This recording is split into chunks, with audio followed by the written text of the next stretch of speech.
Hi, this is Sam and welcome to Logic. In today's pronunciation video, we're going to talk about the basics of British English intonation.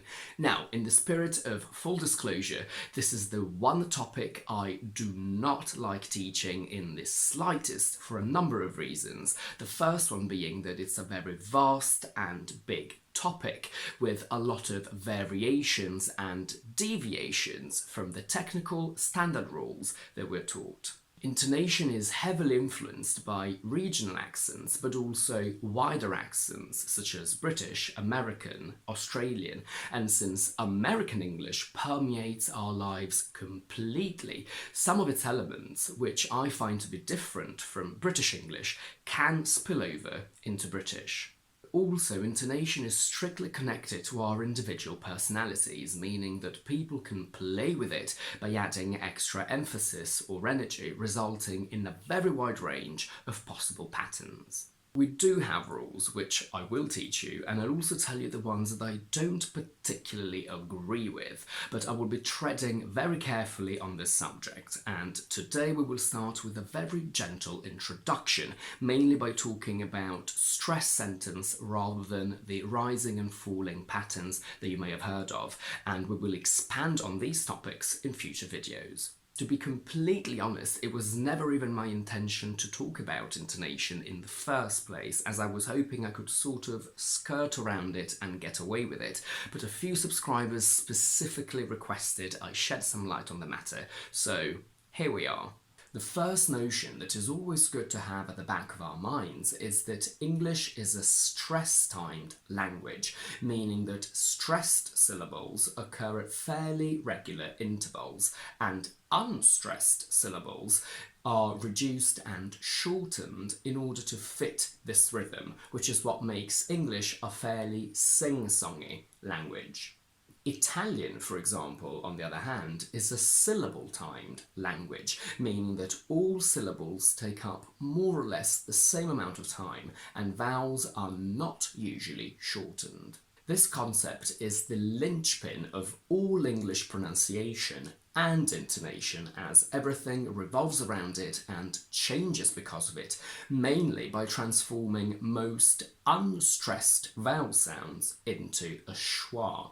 I have a whole playlist on the schwa over here on how and why we use it, and I will refer you to a few specific videos from this playlist later on. The most basic and fundamental rule is that in English, content words carry stress. But what are content words? If I give you the sentence, I watch a film, here not all of these words are equally important. What your brain needs in order to understand roughly and on a very basic level what's happening are the words watch and film. If I remove I and our brain still understands on a very basic level that a specific action is being done to a specific and clear entity.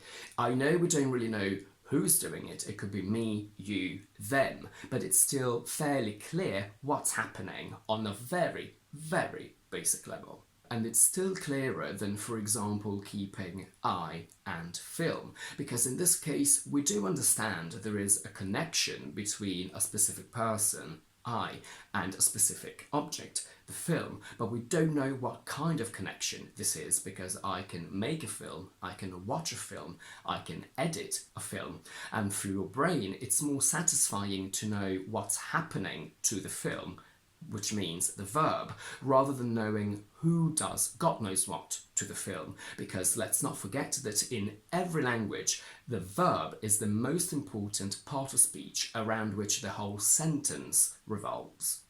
Content words carry meaning, and they're what your brain needs in order to understand what's happening, and these are main verbs, nouns, adjectives and adverbs. Question words are not usually considered content words, but I'll start including them from now on.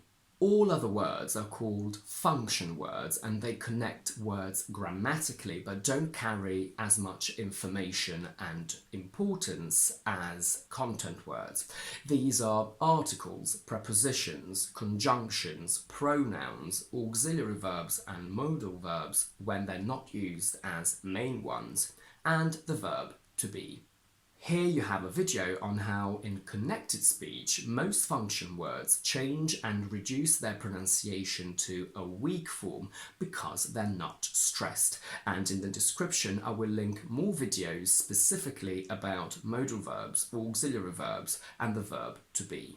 And here you can see how some specific function words can change their meaning based on whether you pronounce them in their strong or weak forms.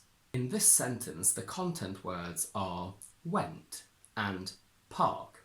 Before we carry on, let's look at this. If you look up any word in a dictionary and you click on the pronunciation button to listen how they're pronounced, you will hear a very strong up and down intonation on any of these words. Let's take went. If you look it up in a dictionary and click on the pronunciation button, you will hear went, went, went, with a very strong up and down movement on intonation. So,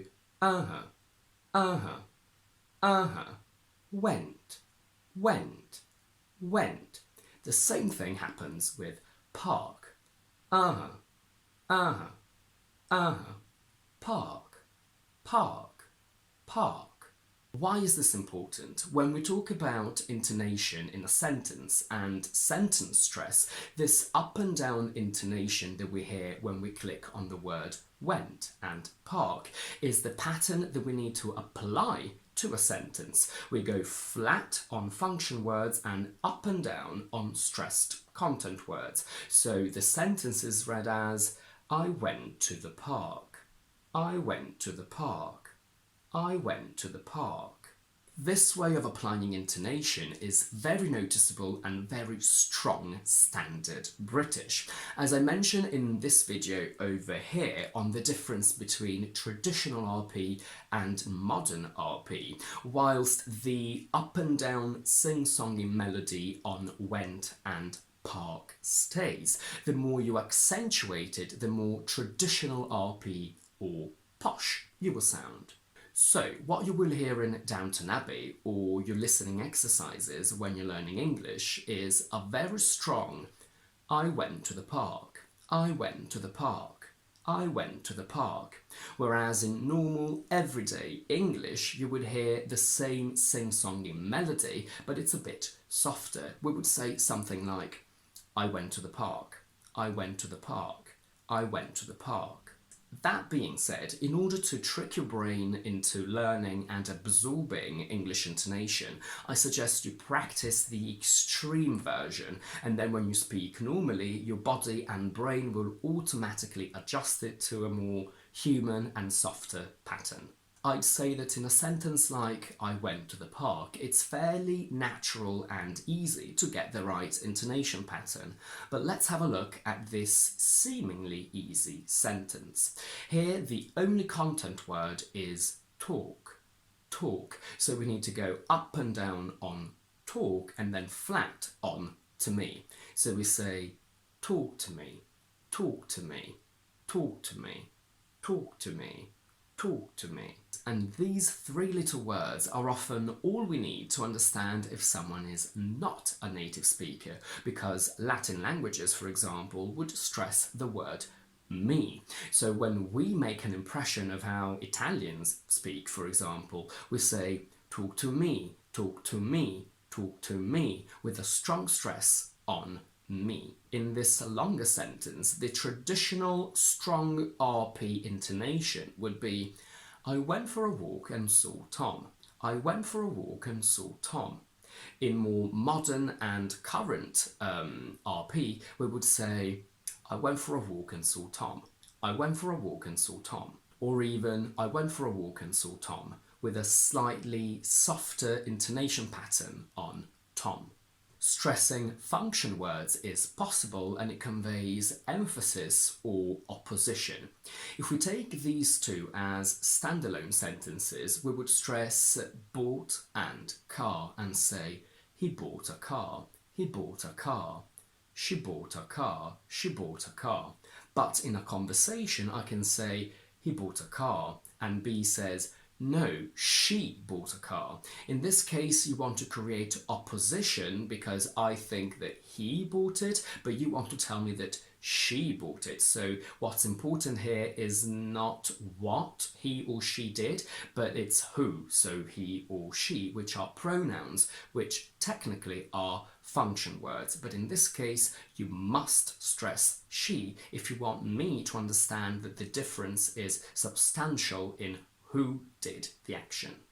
In the sentence, do you love me? The stress is only on the word love because it's the only content word in this sentence. So we go up and down on that. Do you love me? Do you love me? But if I ask, do you love me or him? Here I need to overemphasize me and him to create opposition, because here I am not asking you if you love me, so I'm not asking you if you do the action of loving, I'm asking you who you do the action of loving to. So, do you love me? Do you love me or him? Is this for Tom? No, it's from Tom. Here you want me to understand that I don't have to give it to Tom, but it's Tom who gave it to me.